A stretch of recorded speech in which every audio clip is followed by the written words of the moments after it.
Challenge हम नहीं लिए हैं, चैलेंज मेरी जनता लिया है जी। और चैलेंज के रूप में जनता के सामना करना पड़ेगा। रही बात क्राइम ग्राफ या चोरी डकैती ये सब करने की, इसका तो मूल कारण एक ही ना हो सकता है, बेरोजगारी। लेकिन इतना जरूर तय है कि कल शराब खुलेआम बिकता था जी। और आज शराब लुका छिपा के बेचा जाता है। जनता से मैं क्या आह्वान करेंगे कि जो हो रहा है इसको देखे नहीं, समझे और समझ कर कुछ न कुछ निर्णय ले। बिहार में इस साल विधानसभा चुनाव जब होंगे तो जो सीट है राजधानी पटना में वो चर्चा में होगा।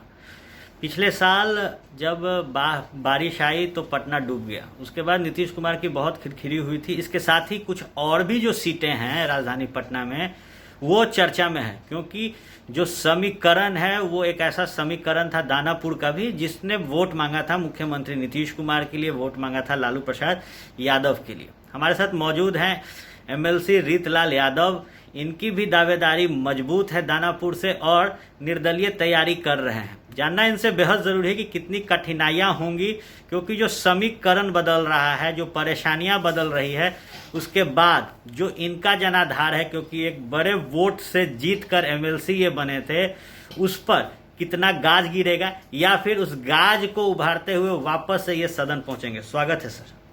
कितना बड़ा चैलेंज होने वाला है सर?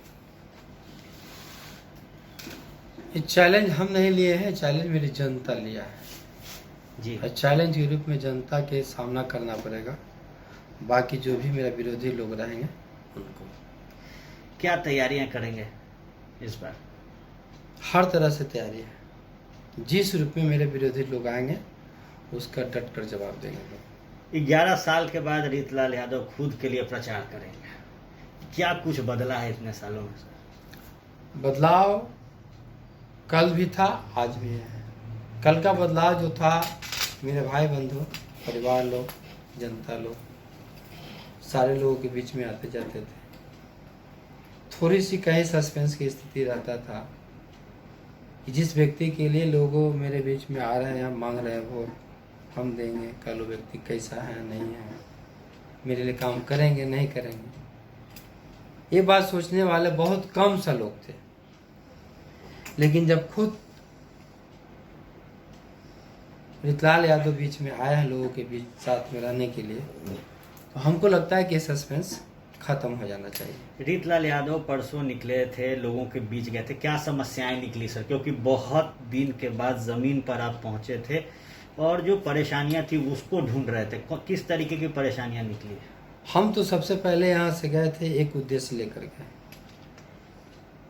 बहुत से ऐसा भाई लोग थे जिनके साथ दुर्घटना घट चुका था। हमको न रहने के दरमियान हम आने के बाद पता चला मीडिया के माध्यम से कि ऐसी ऐसी दुर्घटना हो चुका है पहले। तो एक संवेदना व्यक्त करने के रूप में हम घर से निकले थे। हम 2-4 लोग थे, लेकिन जिस जगह पे हमको जाना था वहाँ पर हम गए भी, लेकिन हमको ये पता नहीं था कि मेरे प्रति लोगों का इतना प्यार उभर आएगा। और देखते देखते में ही वहाँ उस जगह पे हुजूम जुट चुका।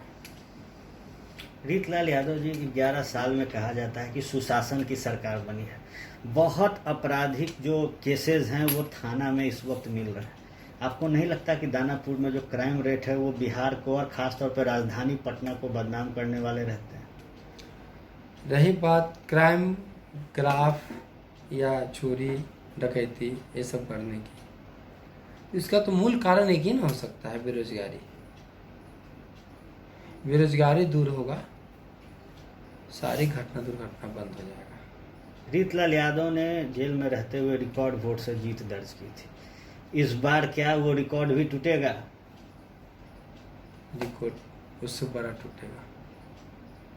रोजगार की बात कर रहे हैं, आखिरी सवाल ले रहे हैं। रोजगार से आपने कहा क्राइम बढ़ रहा है, किस तरीके का रोजगार रीतलाल यादव युवाओं के बीच पहुंचाएंगे? हमारे जैसा नौजवान लोग काफ़ी लोग हो चुके हैं।